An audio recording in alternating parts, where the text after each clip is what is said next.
सीता माता के रूप में हर घर में जीवित है। बहुत बहुत धन्यवाद। आपको मंच में 2 शब्द के लिए विशेष अनुरोध आग्रह है। जय सिया राम। जय सिया राम। थोड़ा जोर से बोलिए। जय सिया राम। और एक बार जय सिया राम। मैं बहुत दूर से आई हूँ, मुंबई से आई हूँ, वहां तक गूंज लगाइए, वहां तक आवाज लगानी चाहिए।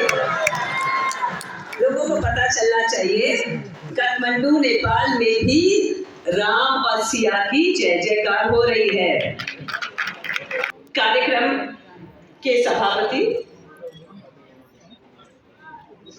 प्रमोद अग्रवाल जी, प्रमुख अतिथि सर्वोच्च अदालत के प्रधान न्यायाधीश श्रीमान गोपाल पराजुली, हिंदू स्वयं संघ के पद अधिकारी और रेवत कुमार जी।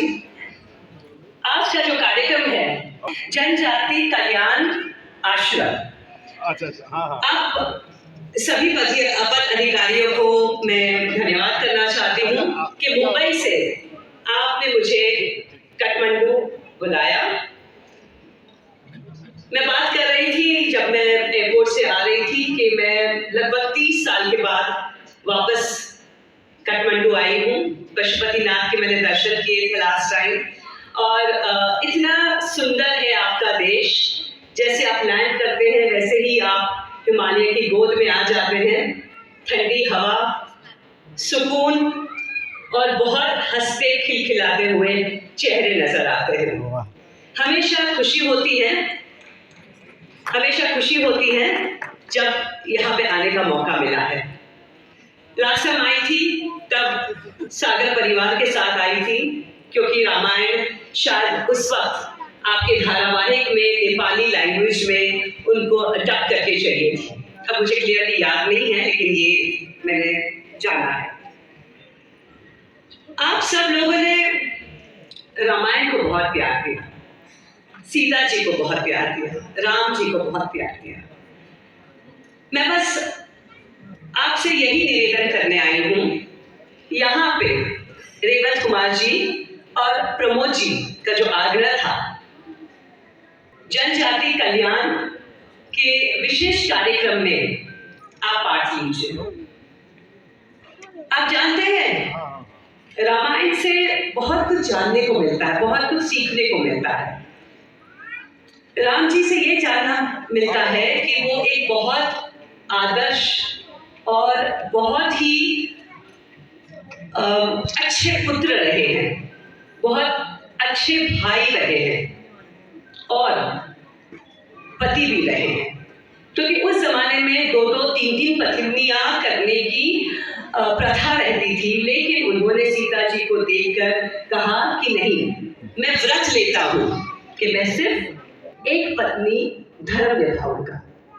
ये जो उन्होंने अपने जीवन में सबको कुछ न कुछ उपदेश दिया है।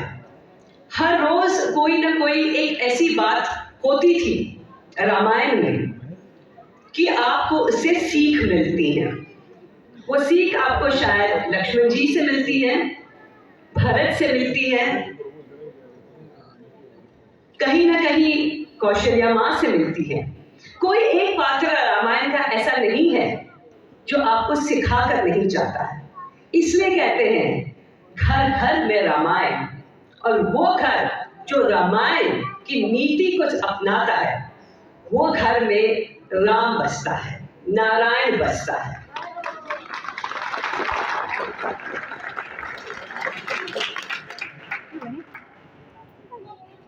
राम जी, जब हम रामायण की बात करते हैं, जब उनका 14 साल का वनवास हुआ, और पूरी कहानी रामायण की यही है, उनका वनवास कैसे हुआ, कैसे उन्होंने गुजारा वो 14 साल, और कैसे सीता माँ को वो वापस अयोध्या लेकर आए।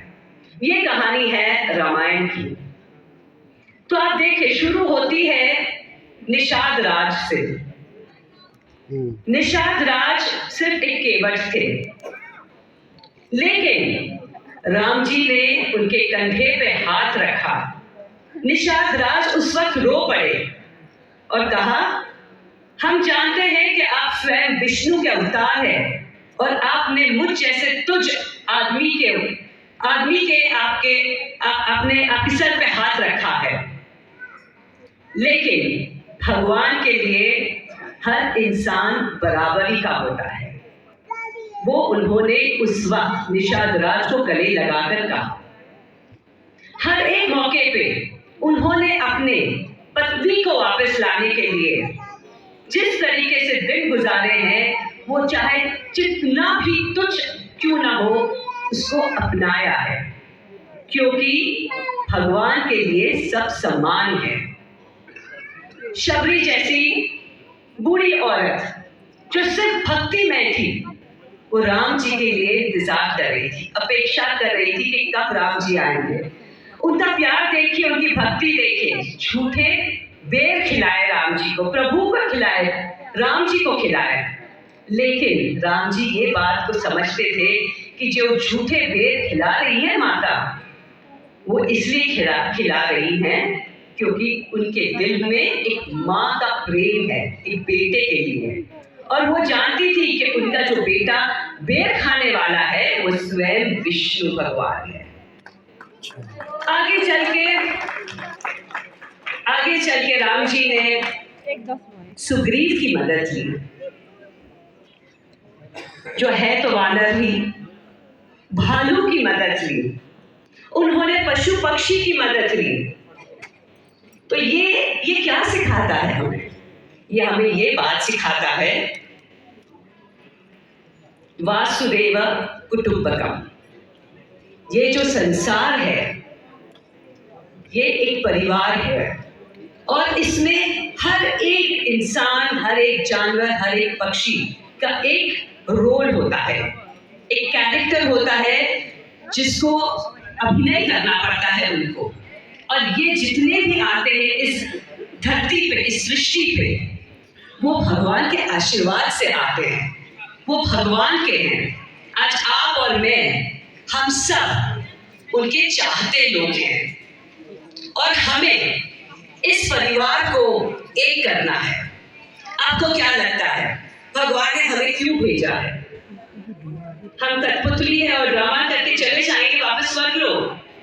नहीं, हमें इसलिए भेजा गया है कि हम एक दूसरे को प्रेम करें, हम एक दूसरे के लिए दया रखें, हम एक दूसरे के लिए मदद रूपी हो, हम पशु के लिए मदद रूपी हो, पक्षी के लिए हो, और खास तौर से इंसान के लिए मदद रूपी हो। उन इंसानों के लिए जिनके पास शायद माँ बाप ना हो, शायद पैसे ना हो, शायद सोसाइटी में खड़े रहने का रुतबा ना हो, और अगर वो सब प्रभु राम ने आपको दिया है तो आपका सबसे बड़ा फर्ज सोसाइटी की ओर, भगवान की ओर यही बनता है कि आप उन बच्चों की, उन परिवारों की मदद कीजिए, चाहे वो पैसे से हो, चाहे वो अपने समय से हो, चाहे वो अपने कर्म से हो। हम सब लोग यहाँ पे बहुत धर्मिष्ठ होंगे, हम पूजा पाठ करते हैं, मंत्रोच्चार करते हैं। वैसे मैं प्रमोद जी के साथ बात कर रही थी कल, आज का समय बहुत बलवान समय है। आज 10:30 बजे से प्रमोद जी बात कर रहे थे, हम कल 10:30 से 3:30 बजे तक एक ऐसा मुहूर्त है आज जो शायद पिछले 70 इयर्स में नहीं हुआ है। अगर उस समय में अगर आप मंत्रोच्चार करिए, भगवान का नाम ले, भगवान का कोई काम करे, तो आपको 100 गुना फल मिलेगा। आज वो समय है। देखिए, भगवान भी चाहता है कि आप सब के पुण्य और बढ़े, क्योंकि आज मैं आपसे यह कहना आई हूं कि मंत्रोच्चार भगवान का जो भी आप करते रहिए, बहुत अच्छी बात है, लेकिन भगवान हमेशा यही चाहते हैं कि हम एक दूसरे की मदद करें, हमेशा एक दूसरे को सपोर्ट करें। आज ये जो संस्था है जनजाति कल्याण आश्रम, वो जनजातियों के लिए बनी है। ये बहुत उम्दा काम कर रहे हैं। मैंने सुना 21 साल से हैं और पिछले 9 सालों में तो उन्होंने बहुत आगे चल के बच्चों की मदद की। तो आज इस स्टेज पर, इस मंच पर, अगर मैं मुंबई से इतनी दूर से आई हूँ तो मैं आप सबसे ये निवेदन करना चाहती हूँ कि मेरी ये ट्रिप सफल रहे, आपकी यहाँ आने का ट्रिप सफल रहे और इन बच्चों के लिए आप जरूर कुछ ऐसा महान काम कर दीजिए ताकि जो आप एक कर रहे हैं, मैं कहती हूँ हर महीने का एक बच्चा डॉक्टर दीजिए।